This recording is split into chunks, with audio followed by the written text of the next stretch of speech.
আপনার কাছে আমার প্রশ্ন হচ্ছে যে প্রথমেই যদি নির্বাচন নিয়ে প্রশ্ন করি, এপ্রিলে যে টাইম ফ্রেমের কথা তিনি উল্লেখ করলেন, কি হবে না হবে আমরা জানি না সেই সময় নির্বাচন কতটা সুষ্ঠু পরিবেশে হতে পারে।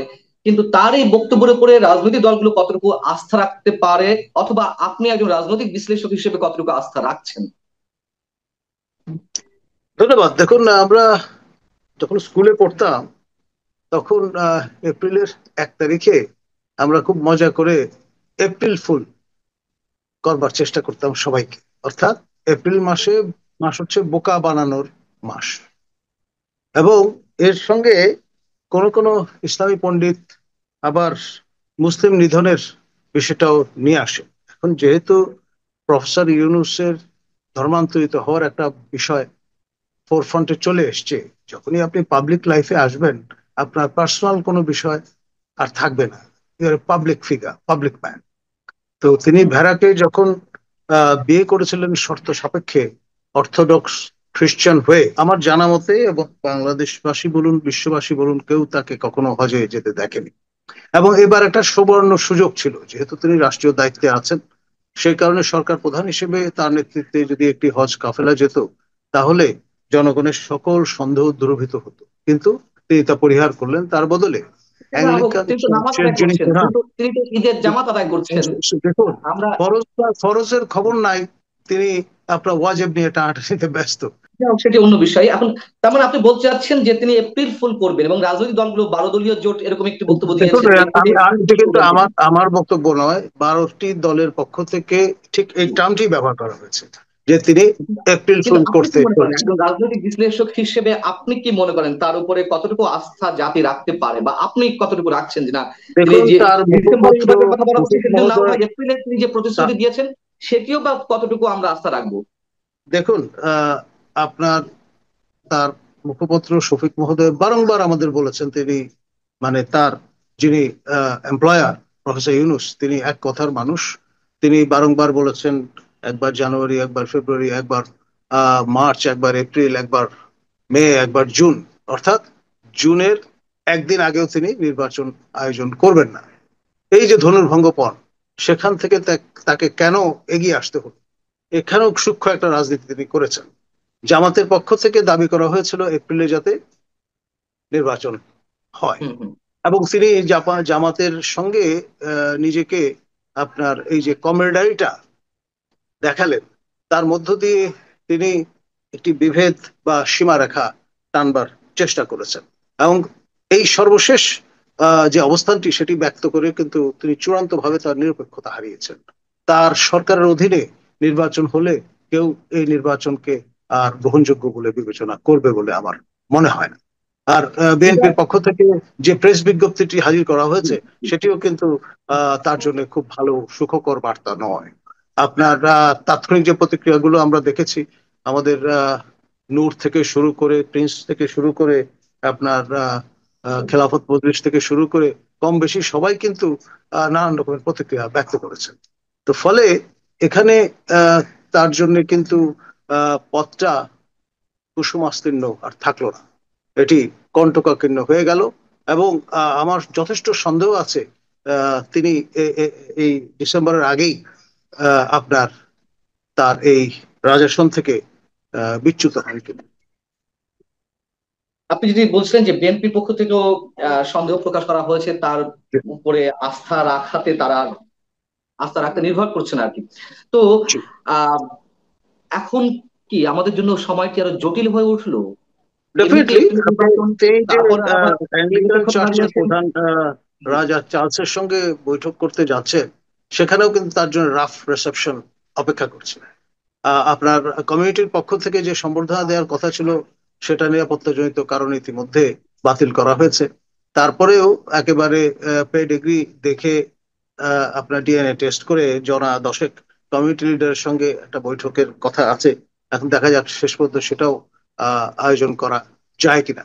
এখন এই এটার যে পিছনে কি শুধুমাত্র দেউলিয়ত্ব, এই ধরনের দেউলিয়ত্বের অবস্থায় এর আগে কোনো সরকার বা রাষ্ট্রপ্রধান করেছেন বলে আমার মনে হয় না।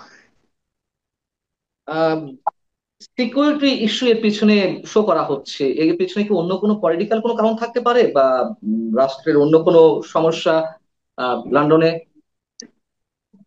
দেখুন, মানে একটি বিশ্বস্ত সূত্রে এটাও জানা গেছে যে আমাদের বিএনপির কর্ণধার, লন্ডন প্রবাসী তারেক জিয়া, তিনিও কিন্তু আহ, আপনার অনাগ্রহ দেখিয়েছেন প্রফেসর ইউনূসের সঙ্গে বৈঠক করবার ক্ষেত্রে। কারণ হচ্ছে, যেই লোক সবাইকে ব্যবহার করতে ওস্তাদ, গরিব মানুষের পকেট থেকে চিপে পয়সা বের করবার কৌশল যিনি আবিষ্কার করেছেন, তিনি তারেক জিয়ার মতো ব্যক্তিত্ব, যিনি লড়াকু একজন তরুণ তুর্কি থেকে শুরু করে আজকে পরিণত বয়সে এসছেন, তাকে পর্যন্ত কায়দা করে বিক্রি করে দেন কিনা কে জানে। সেক্ষেত্রে বিএনপির পক্ষ থেকে আরো একটি অভিযোগ জানানো হয়েছে যে তিনি রাজনৈতিক ভব্যতার সীমা লঙ্ঘন করেছেন।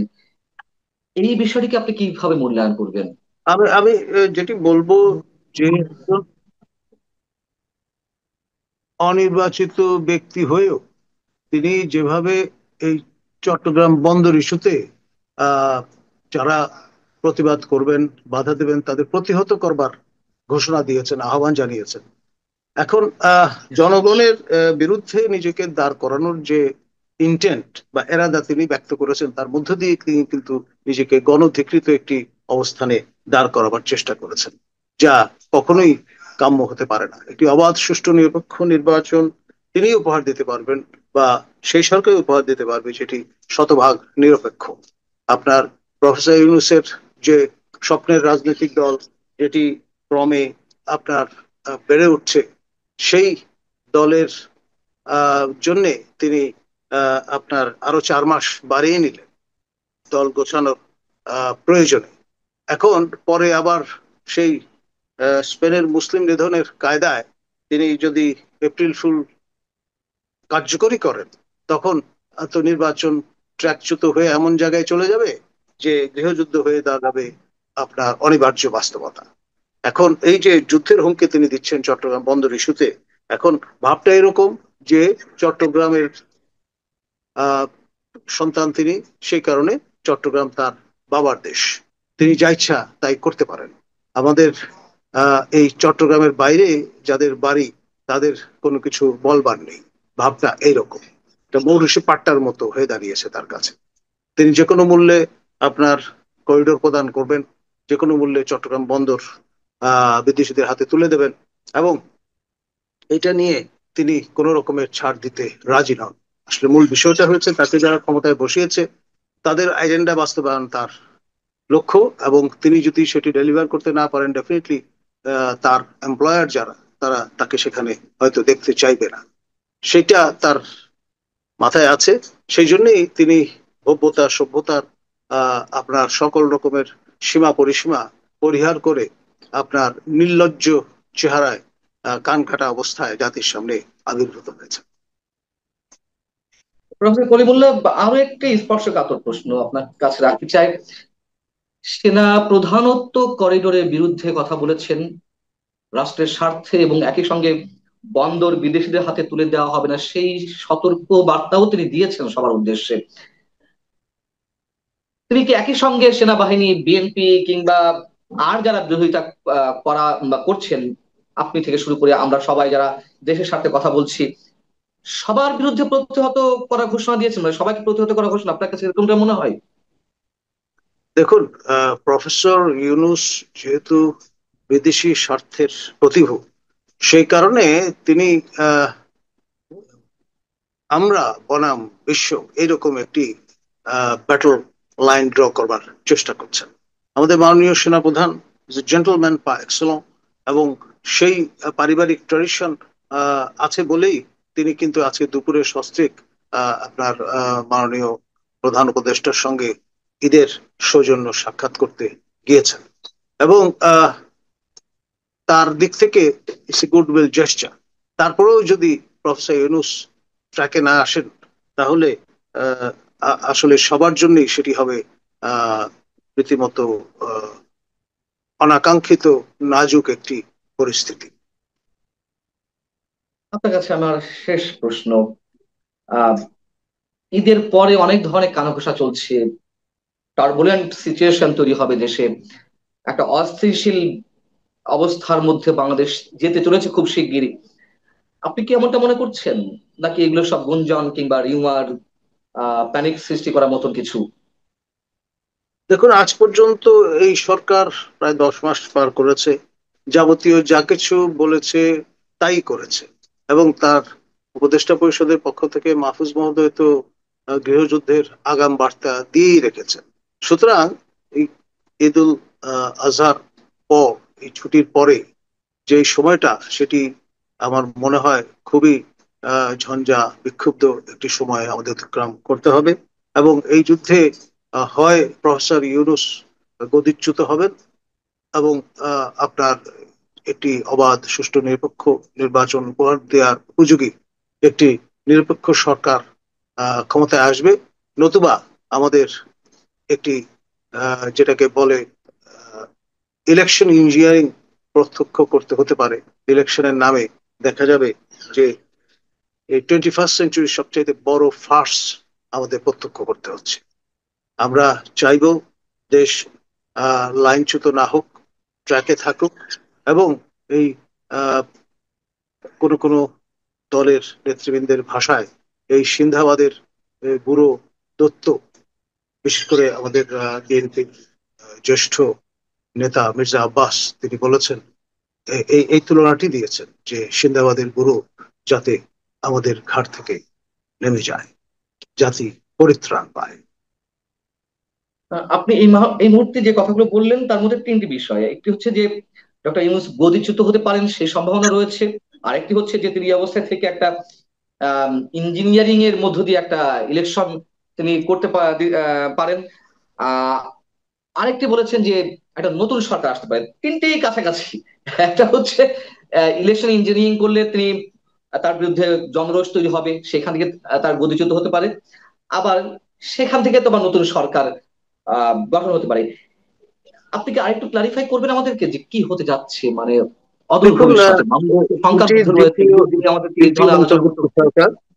প্রথম জি। অন্তর্বর্তী সরকার আমাদের একটি সেরা নির্বাচন উপহার দিয়েছিল জাস্টিস শাহাবুদ্দিনের নেতৃত্বে, এবং 90 দিনের মাথায় তারা সমস্ত কাজকর্ম সেরে যে যার বাড়ি ফিরে গিয়েছিলেন। এখন দ্বিতীয় অন্তর্বর্তী সরকার আপনার এই নির্বাচনের দোহাই দিয়ে আপনার একের পর এক বিভিন্ন অজুহাত হাজির করে 10 মাস তো পার করে দিয়েছেন। জি। একজন শিশু ভূমিষ্ঠ হওয়ার জন্য 10 মাসের বেশি সময় লাগবার কথা নয়। সেখানে মনুষ্য সন্তান যেখানে জন্ম লাভ করতে পারে 10 মাসে, সেখানে তিনি কিন্তু একটি নির্বাচন এমন সময়ে করবার ঘোষণা দিলেন যেটি রীতিমতো অসম্ভব। সুতরাং এই রকমের মুখে শেখ ফরিদ বগলি ইট রেখে যার চলা, পথ চলা, তার ব্যাপারে আসলে ন্যূনতম আস্থা কারো থাকবার বা রাখবার কথা নয়। আমরা চাইব তৃতীয় অন্তর্বর্তী সরকার গঠিত হোক এবং জাতি পরিত্রাণ পাক। মানে আপনি বলছেন দ্বিতীয় একটি বিকল্প সরকার গঠিত হোক, তাদের মাধ্যমে নির্বাচনটি হোক, এটাই আপনার প্রত্যাশা। অর্থাৎ একেবারেই নিরপেক্ষতা হারিয়েছেন আমাদের প্রধান উপদেষ্টা। তাতে কিন্তু সেটা তো একটা কোনো চাওয়া। সন্দেহ আছে বলে মনে হয় না। জি। এবং তিনি এটা অনেকেই তার বলছেন। যে বক্তব্যগুলো, সেগুলো যদি আপনি একটু ফ্রেমে নিয়ে আসেন, তিনি বলেছেন যে নতুন দলটিকে সময় দেওয়া দরকার। এখন নতুন দল তো তার আশীর্বাদ পুষ্ট দল। এটা নিয়ে কারো যদি সন্দেহ থাকে তাহলে বুঝতে হবে যে আমরা এখনো অপরিপক্ক রয়ে গেছি। তাহলে আমি যদি একটু কনসাইজ করি, আপনার আশঙ্কার জায়গাটি কি এখানে যে তিনি গদিচ্যুত হচ্ছেন, নতুন একটা সরকার আসছে, তাদের অধীনে নির্বাচন হবে, নাকি তিনি আহ মানে একটা প্রপার ট্রাকে উঠে নির্বাচনটি করতে পারবেন? দেখুন, এটি হচ্ছে সময়ের দাবি। আপনি একবার যখন আপনার জ্যাকেল চেহারাটি দেখিয়ে ফেলেন, তারপরে কারো আর আস্থা থাকবার কথা নয়। এখন তিনি আহ, একটার পর একটা গিমিক হাজির করছেন। এই শতাব্দীর সেরা বাজিকর হিসেবে ইতিমধ্যে নিজেকে প্রতিষ্ঠিত করে ফেলেছে। আর যাই হোক, মানুষ জাদু জাদুকর বা বাজিকরের আহ দ্বারা চমকিত হতে পারে, কিন্তু কখনোই আস্থা স্থাপন করে না। আর এই ব্যাপারে আমাদের ধর্মীয় নিষেধ আছে। এই পবিত্র ঈদুল আজহার দিনে আমি সে বিষয়টাও সবাইকে স্মরণ করিয়ে দেব। বিএনপির সম্পর্কেও নানান ধরনের আলোচনা আছে। যে অনেকে বলেন যে শেষমেশ বিএনপি হয়তো যেদিন নির্বাচন দেবে সেটাই মেনে নেবে শেষমেশ, এগুলো হয়তো স্রেফ হুঁশিয়ারি বা হুঙ্কার ছাড়া হচ্ছে। এই কথাগুলোর কি কোনো বাস্তবতা আছে? দেখুন, বাংলাদেশের সবচেয়ে বড় সক্রিয় রাজনৈতিক দল বিএনপি নানান চড়াই উতরাই পেরিয়ে আজকে এই অবস্থাটায় এসেছে। এবং আপনার বেগম জিয়া সবচেয়ে বড় আপনার শ্রদ্ধার আসনটি তিনি তৈরি করতে পেরেছেন আপসশীলতার কারণে। আমার ধারণা তার পুত্র এবং তিনি এই শেষ সময়ে এসে তাদের যে আপনার ইমেজ, তাদের যে পলিটিক্যাল ক্যাপিটাল, সেটি তারা স্যাক্রিফাইস করবেন বলে মনে হয় না।